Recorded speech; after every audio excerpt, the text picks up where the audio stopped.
The galactic combat arena had hosted death matches for over 3 millennia, broadcasting across 17 star systems to an audience of billions.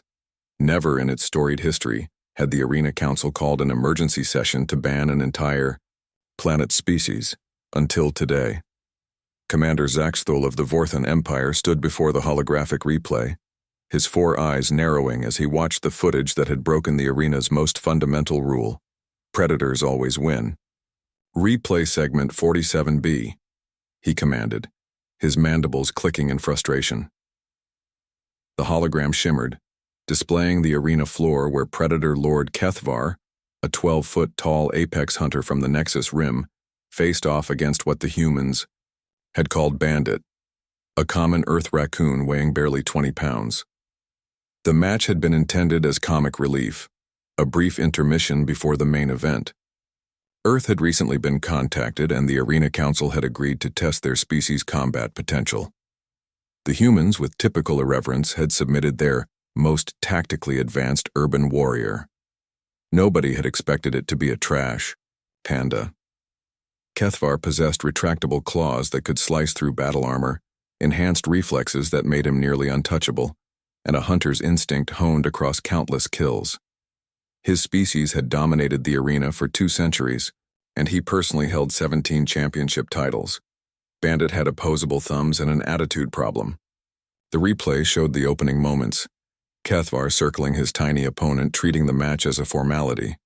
The crowd's laughter echoed through the arena as Bandit sat on his haunches, apparently grooming himself and completely ignoring the towering predator. Then Kethvar lunged. What happened next defied everything the arena understood about combat.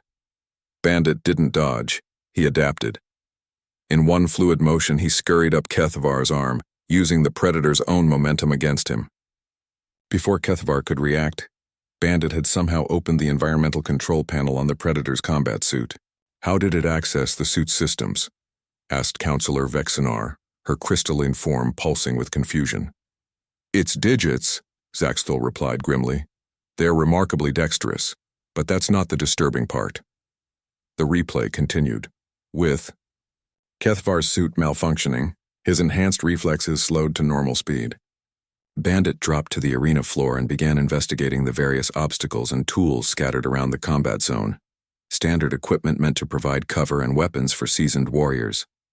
But Bandit used them differently, while Kethvar struggled with his compromised systems.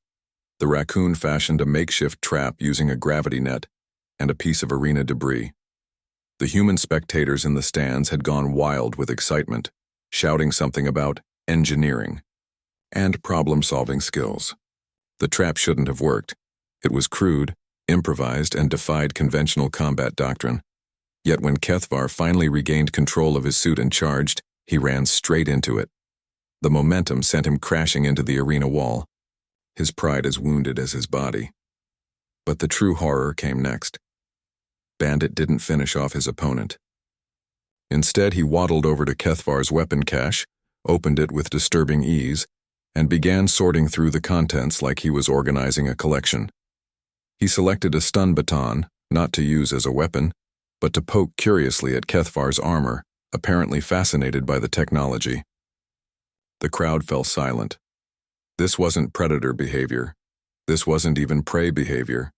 This was something else entirely, something that threatened the very foundation of the arena's hierarchy. The creature demonstrated problem-solving capabilities that exceed our testing parameters, reported Dr. Hicksman, the arena's xenobiologist. It showed curiosity about technology, improvisational skills, and most disturbingly, it treated a predator lord as an inconvenience to be managed rather than a threat to be feared or a challenge to be conquered.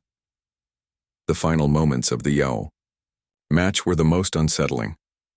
Kethvar, desperate to salvage his reputation, had activated his suit's berserker mode, a last resort that flooded his system with combat stimulants and removed all safety protocols.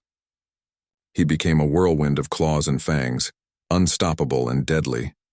Bandit grabbed a piece of reflective debris and used it to redirect the arena's lighting into Kethvar's eyes, temporarily blinding him. While the Predator Lord thrashed wildly, Bandit calmly waddled to the arena's food dispenser, meant for post-match celebrations, and began working on opening it. By the time Keithavar's berserker rage ended, Bandit was sitting in the center of the arena, methodically washing his food in a puddle of water from a damaged cooling system, completely ignoring his opponent. The match was called when Keithavar, exhausted and humiliated, simply gave up.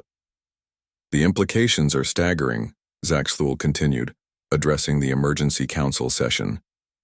This wasn't victory through superior strength, speed, or aggression.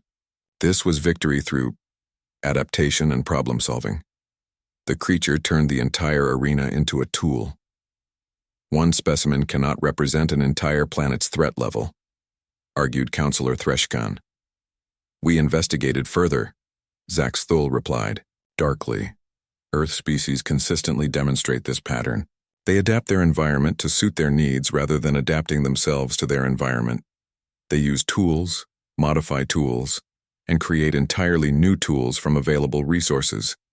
They solve problems through creativity rather than brute force. He gestured to another hologram showing surveillance footage from Earth.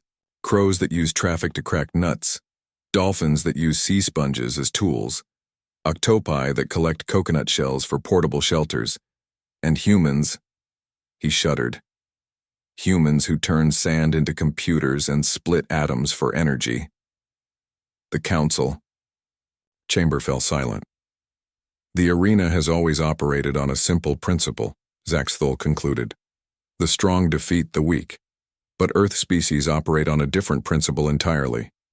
Intelligence defeats strength. They don't compete in our system, they change the system. Councillor Vexnar's form flickered nervously.